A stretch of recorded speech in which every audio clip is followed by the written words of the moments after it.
Viewers welcome to our channel current affairs with Shailaja. ఈ వీడియోలో మనం 24th and 25th ఫిబ్రవరి కరెంట్ అఫైర్స్ చూసుకుందాం. టుడేస్ ఫస్ట్ టాపిక్ ఈస్ అత్యధిక దేశీయ పర్యాటకుల సందర్శనలో మన హైదరాబాద్ రికార్డ్ సాధించిందంట. అత్యధికంగా పర్యటన టూరిస్ట్ ప్లేసెస్లో మన హైదరాబాద్లోని Charminar and Golconda places top 10 లిస్ట్లో ప్లేసెస్ దక్కించుకున్నాయంట. అత్యధిక పర్యాటకుల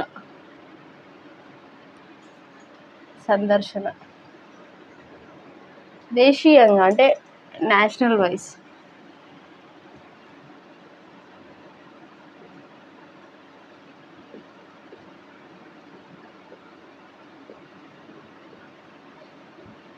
నేషనల్ రికార్డ్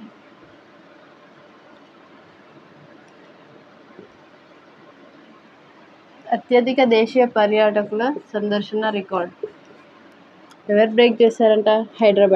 హైదరాబాద్లోని చార్మినార్, గోల్కొండ ఫోర్ట్. టాప్ 10 లిస్ట్లో దేశీయంగా పర్యాటకులు అత్యధికంగా పర్యటించిన ప్లేసెస్లో టాప్ 10 లిస్ట్లో చార్మినార్ మరియు గోల్కొండ ఫోర్ట్కి ప్లేస్ అయితే దక్కడం జరిగింది. చార్మినార్ వచ్చేసి 9th పొజిషన్లో, గోల్కొండ ఫోర్ట్ 6th ప్లేస్లో ఉందంట. అత్యధికంగా పర్యాటకులు ఈ ప్లేసెస్ని సందర్శిస్తున్నారంట. టాప్ 10 లిస్ట్లో వీటికి ప్లేస్ దక్కడం జరిగింది. దీన్ని ఎవరు వెల్లడించారు? ఈ లిస్ట్ని ఎవరు తీసుకొచ్చారంటే ASI, archaeological survey of India.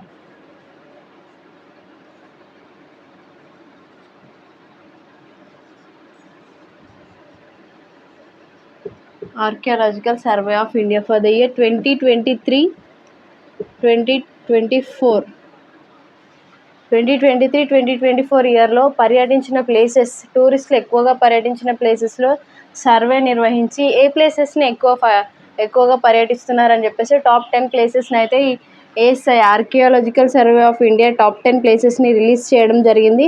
ఆ టాప్ 10లో టాప్ 6th పొజిషన్ వచ్చేసి గోల్కొండ ఫోర్ట్ ఉంది, 9th పొజిషన్ వచ్చేసి చార్మినార్ ఉందని చెప్పేసి వెల్లడించారంట. And next news is IIT Hyderabad mission 365 అనే ఒక థీమ్తో ముందుకు వచ్చింది. అదేంటో చూసుకుందాం. మిషన్ 365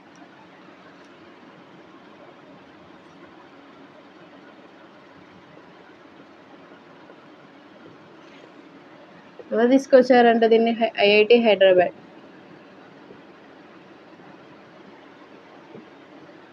మిషన్ 365 అంటే ఏంటంటే డైలీ రోజుకొక పేటెంట్ పొందాలని చెప్పేసి లక్ష్యం పెట్టుకుందంట. ఎవరు? IIT హైదరాబాద్. రోజుకో పేటెంట్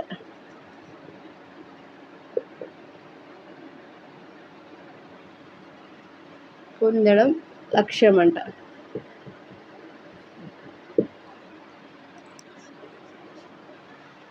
అయితే పరిశోధనల్లో మరింత ముందుకు వెళ్ళడం కోసం, మరింత డెవలప్మెంట్ తీసుకురావడం కోసం ప్రణాళికలు రూపొందించిందంట మన IIT హైదరాబాద్. దేశంలోనే 2వ తరం IITs టోటల్ మన కంట్రీలో 8 ఉన్నాయంట. ఆ 8లో IIT హైదరాబాద్ ఒకటంట.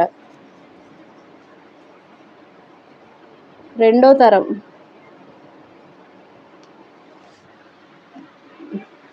IITs టోటల్ 8 ఉన్నాయంట. 8 ఉంటే వాటిలో IIT హైదరాబాద్ ఒకటి.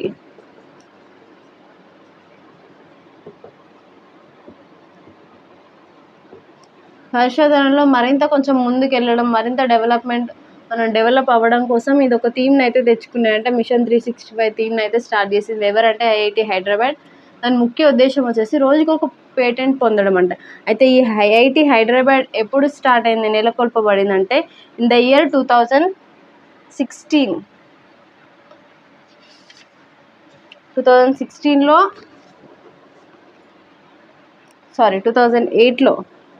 2008లో ఇదైతే నెలకొల్పబడింది సంగారెడ్డి సమీపంలోని కంది గ్రామంలో.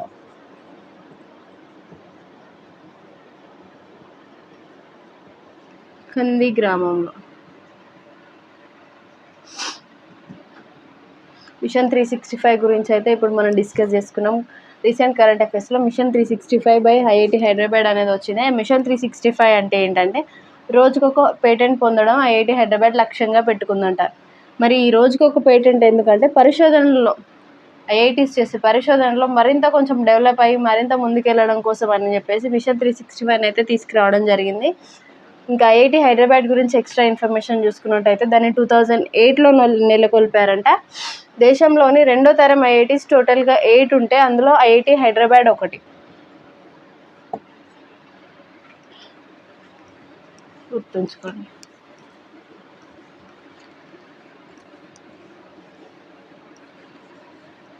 The next news is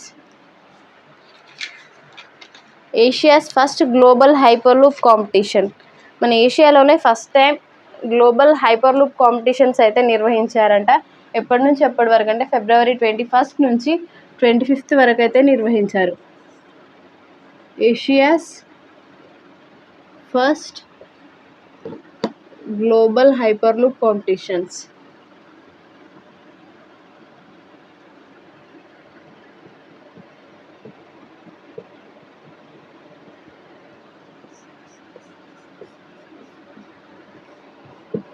ఎప్పుడు నిర్వహించారంటే February 21 నుంచి 25 వరకు నిర్వహించారంట.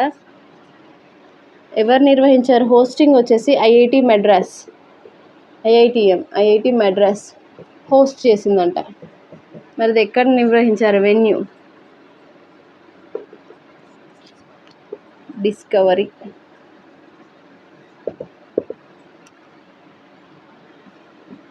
Indian institute of technology Madras satellite campus.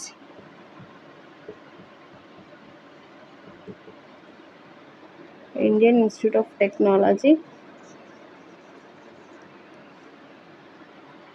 Madras satellite campus.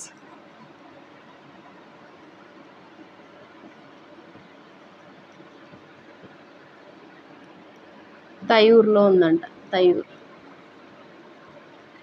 Asia's first global hyperloop competitions అనేవి February 21 నుంచి 25 వరకు అయితే జరిగాయంట. దీన్ని హోస్ట్ చేసింది వచ్చేసి ఐఐటి మద్రాస్ హోస్ట్ చేసిందంట. వెన్యూ ఎక్కడ అంటే ఐఐటి మద్రాస్కి దగ్గరలోని discovery Indian institute of technology Madras satellite campus. ఇది ఐఐటి మద్రాస్కి దగ్గరగా ఉంటుందట. ఐఐటి మద్రాస్ శాటిలైట్ క్యాంపస్ ఎక్కడుందంటే తయూర్లో ఉందంట. చూసుకోండి.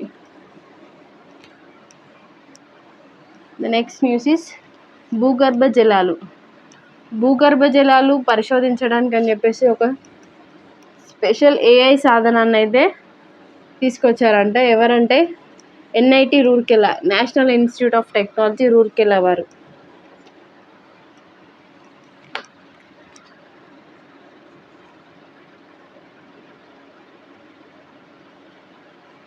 భూగర్భ జలాల పరిశోధనకు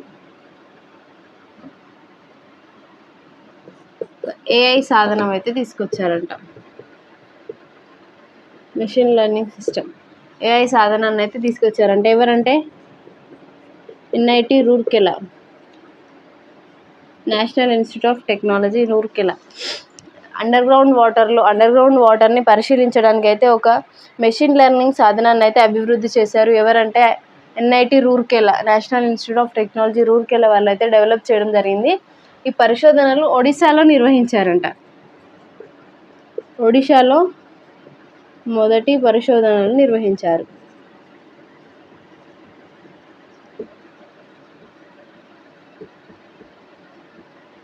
ఒడిశాలో ఫస్ట్ ఏఐ సాధనంతో ఒడిశాలో చెక్ చేశారంట. భూగర్భ జలాల పరిశోధనలు అయితే చేశారంట.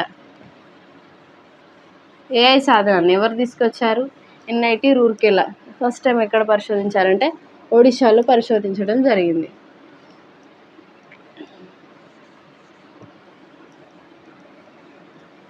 Next news is బాథోయిజం.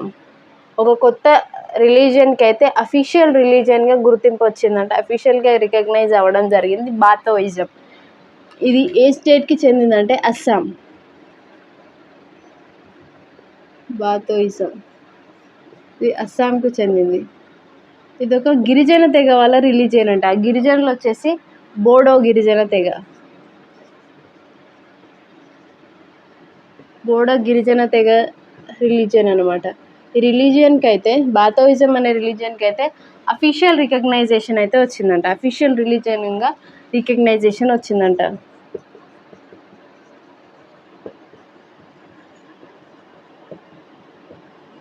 మరి బాతోయిజం అనేది ఏ స్టేట్లో ఉందంటే అస్సాంలో ఉందంట. ఇది గిరిజన తెగలకు సంబంధించిన ఒక రిలీజియన్ అంట. The next news is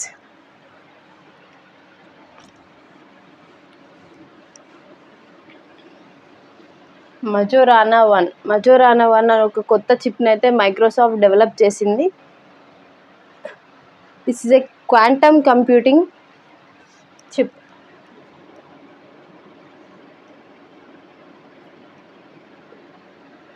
Majorana 1 chip. Majorana 1 చిప్ని ఎవరు డెవలప్ చేశారంటే మైక్రోసాఫ్ట్ వాళ్ళు డెవలప్ చేయడం అయితే జరిగింది. మైక్రోసాఫ్ట్ డెవలప్ చేయడం జరిగింది. ఇదేంటంటే క్వాంటమ్ కంప్యూటింగ్ చిప్ అనమాట. This is A quantum computing chip.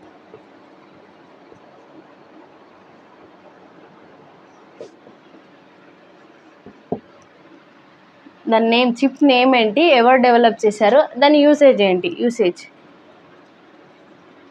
Majorana 1 చిప్ని ఎవరు డెవలప్ చేశారంటే మైక్రోసాఫ్ట్ అయితే డెవలప్ చేయడం జరిగింది. దాని యూసేజ్ వచ్చేసి quantum computing chip. The next news is cancer. Nowadays cancer cases అనేవి ఎక్కువగా మనం చూస్తున్నాం. క్యాన్సర్ మరణాలు కూడా ఎక్కువగా ఉంటున్నాయి. అయితే కేసెస్ వైజ్ ఏ కంట్రీ టాప్లో ఉన్న, కేసెస్ వైజ్ ఏ కంట్రీలో ఎక్కువగా నమోదవుతున్నాయి అండ్ మరణాలు ఏ కంట్రీలో సంభవిస్తున్నాయి అనేది చూసుకుందాం. క్యాన్సర్, కబలిస్తున్న క్యాన్సర్ అనే సబ్ హెడ్డింగ్తో మనం న్యూస్ పేపర్ క్లిప్ అయితే చూసాము. క్యాన్సర్,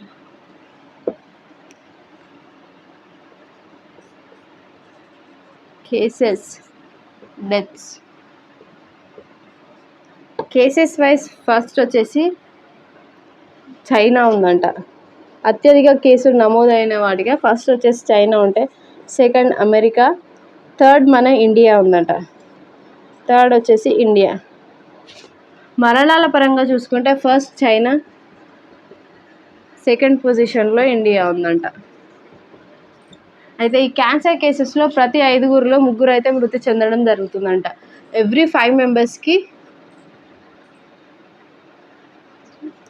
3 డెత్స్ అయితే ఉంటున్నాయంట. Nowadays we're seeing many cancer deaths. అందులో క్యాన్సర్ కేసెస్లో చూసుకుంటే చైనా టాప్ 1లో, అంటే ఎక్కువగా కేసెస్ చైనాలో నమోదవుతున్నాయి. అంటే సెకండ్ పొజిషన్లో అమెరికా ఉంది, థర్డ్లో ఇండియా ఉంది. డెత్స్ పరంగా చూసుకుంటే ఫస్ట్ చైనా, సెకండ్ పొజిషన్లో ఇండియా ఉందంట. ఈ నివేదికలో ఏం తెలిసిందంటే మన టోటల్ 5 మెంబర్స్కి, ఎవ్రీ 5 మెంబర్స్కి కంపేర్ చేస్తే అందులో 3 డెత్స్ అయితే ఖచ్చితంగా సంభవిస్తున్నాయని చెప్తున్నారు. ప్రతి 5గురిలో 3 అయితే మరణిస్తున్నారంట. The next news is Khajuraho. రీసెంట్గా ఖజురహో డ్యాన్స్ ఫెస్టివల్ అయితే నిర్వహించారు. ఫిబ్రవరి 20 నుంచి 26 వరకు అయితే నిర్వహించడం జరిగింది. ఇది ఎక్కడ అంటే మధ్యప్రదేశ్లో నిర్వహించడం జరిగింది. అయితే తను గిన్నిస్ వరల్డ్ బుక్ని రికార్డ్ చేయడం జరిగిందంట. Khajuraho dance festival.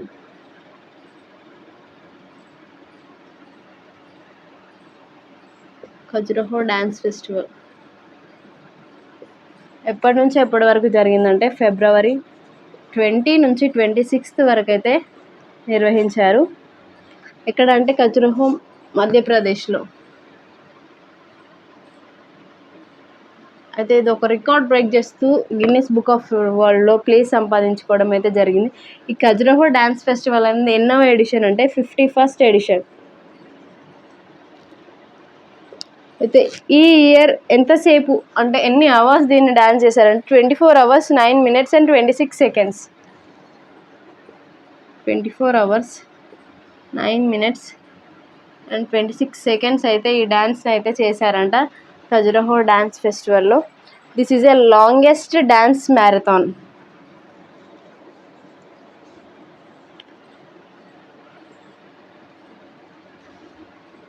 ఎంతసేపు చేశారంటే 24 hours 9 minutes and 26 seconds అయితే చేయడం జరిగింది.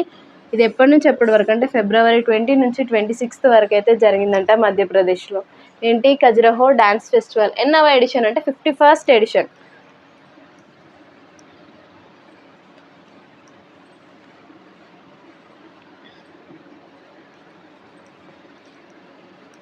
నెక్స్ట్ న్యూస్ ఈస్ ఢిల్లీలో యుఎన్ఓ మహిళా శాంతి పరిరక్షకుల సదస్సు అయితే జరిగిందంట. ప్లేస్ వచ్చేసి ఢిల్లీలో యుఎన్ఓ శాంతి పరిరక్షకుల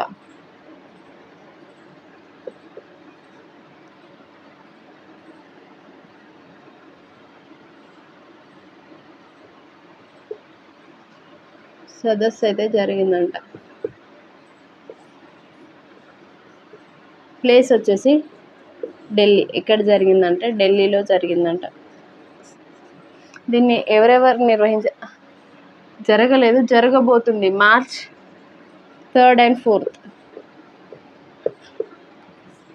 ఎవరెవరు నిర్వహిస్తున్నారు దీన్ని? యుఎన్ఓ మహిళా శాంతి పరిరక్షకుల సదస్సు ఎవరి ఆధ్వర్యంలో నిర్వహించబోతున్నారంటే ఐక్యరాజ్య శాంతి పరిరక్షణ కేంద్రం, భారత రక్షణ మంత్రిత్వ శాఖ, భారత విదేశీ వ్యవహారాల మంత్రిత్వ శాఖ ముగ్గురు కలిసి జాయింట్గా దీన్ని నిర్వహించడం అయితే జరుగుతుంది. ఫస్ట్ వన్ వచ్చేసి ఐక్యరాజ్య సమితి యుఎన్ఓ, ఐక్యరాజ్య సమితి శాంతి పరిరక్షణ కేంద్రం, శాంతి పరిరక్షణ కేంద్రం.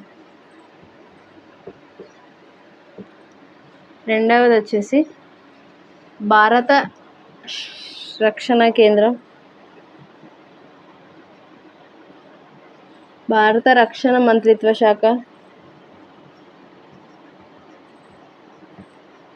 అండ్ థర్డ్ ప్లేస్ వచ్చేసి విదేశీ వ్యవహారాల మంత్రిత్వ శాఖ.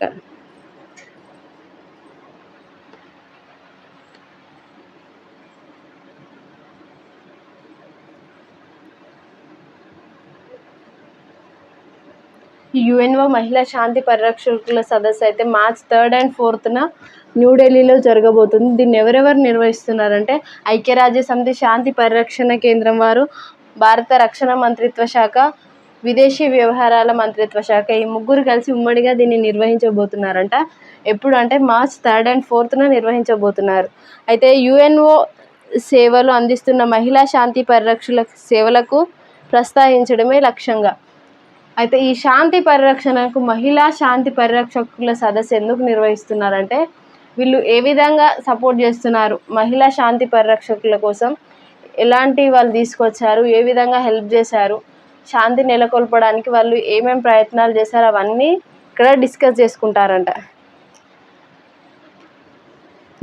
యుఎన్ఓ మహిళా శాంతి పరిరక్షకుల కోసం ఆ సదస్సు ఎందుకు నిర్వహిస్తున్నారంటే వాళ్ళు ఏం చేశారు, శాంతి నెలకొల్పడానికి వాళ్ళు ఏం తీసుకొచ్చారు, వాళ్ళు తీసుకున్న డెసిషన్స్ ఏంటి, ఇప్పటి వరకు వాళ్ళు నిర్వహించిన బాధ్యతలు ఏంటి, అవన్నీ డిస్కస్ చేసుకోవడం అయితే జరిగిందంటే ఎప్పుడు నిర్వహిస్తారని March 3rd and 4th నిర్వహించడం జరుగుతుంది.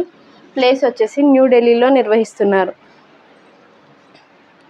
భారత జనాభా ప్రజెంట్ 140 crores ఉన్న మన ఇండియన్ పాపులేషన్ 2061 నాటికి 170 crores ఉంటుందని చెప్పేసి నివేదిక వెల్లడించారంట. ఎవరంటే యుఎన్ఓ వెల్లడించడం జరిగింది.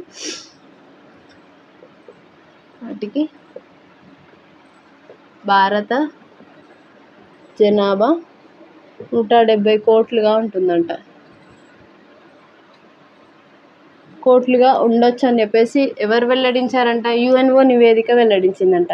యునైటెడ్ నేషన్స్ ఆర్గనైజేషన్ ఒక నివేదికనైతే వెల్లడించిందంట. ప్రజెంట్ మన వరల్డ్లోనే హైయెస్ట్ పాపులేషన్ మనదే ఉందంట, 146 crores. ఇండియా టాప్లో ఉంది. ఎంత? 146 crores పాపులేషన్. చైనా వచ్చేసి 140 crores ఉందంట. అయితే ఇది ప్రజెంట్ 2061 నాటికి ఏ విధంగా ఉండబోతుందని చెప్పేసి యుఎన్ఓ ఒక నివేదిక ఇచ్చిందంట. 2061 అప్పుడు ఇండియా వచ్చేసి 170 crores, చైనా వచ్చేసి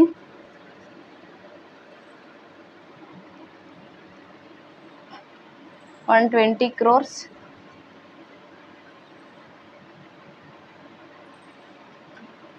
చైనా 120 క్రోర్స్గా, ఇండియా 170 క్రోర్స్గా ఉంటుందని చెప్పేసి వెల్లడించారంట. 2100 నాటికి ఇండియా వచ్చేసి 150 క్రోర్స్ అండ్ చైనా 100 క్రోర్స్గా ఉంటుందని చెప్పేసి ఎస్టిమేట్ చేస్తున్నారంట. ఎవరు? యునైటెడ్ నేషన్స్ ఆర్గనైజేషన్ నివేదిక అయితే ప్రజెంట్ ఏ విధంగా ఉందంటే India 146 crores population and China 140 crores. 2061 నాటికి ఇండియా 170 క్రోర్స్ ఉండొచ్చు, చైనా 120 క్రోర్స్ ఉండొచ్చు అని చెప్పేసి అంటున్నారు. అండ్ 2100 నాటికి ఇండియా వచ్చేసి 150 క్రోర్స్, చైనా వచ్చేసి 100 క్రోర్స్ పాపులేషన్ ఉండొచ్చు అని చెప్పేసి అనుకుంటున్నారు. నివేదిక ఎవరు సమర్పించారంటే యుఎన్ఓ అనుకుంటుందంట. ఇదివరకు అయితే చైనా టాప్లో ఉండే పాపులేషన్ వైజ్, కానీ మన ఇండియా పాపులేషన్ వైజ్ చైనాని దాటిపోయిందంట. 146 క్రోర్స్ ఉంది ప్రజెంట్, చైనా వచ్చేసి 140 క్రోర్స్ ఉంది. These are today's current affairs. ఇంకేమైనా మిస్ అయితే నెక్స్ట్ క్లాస్లో తెలుసుకుందాం. Please like, share and subscribe our channel so that ఎక్కువ మందికి మన ఛానల్ అయితే రీచ్ అవ్వడం జరుగుతుంది. అండ్ ఇప్పుడు కొంచెం ఈ వీక్ వరకు మన క్లాసెస్ కొంచెం అటు ఇటుగా అప్లోడ్ అయితే టైమింగ్ కరెక్ట్ ఉండకపోవచ్చు. నెక్స్ట్ వీక్ నుంచి కరెక్ట్గా అప్లోడ్ చేసుకుందాం.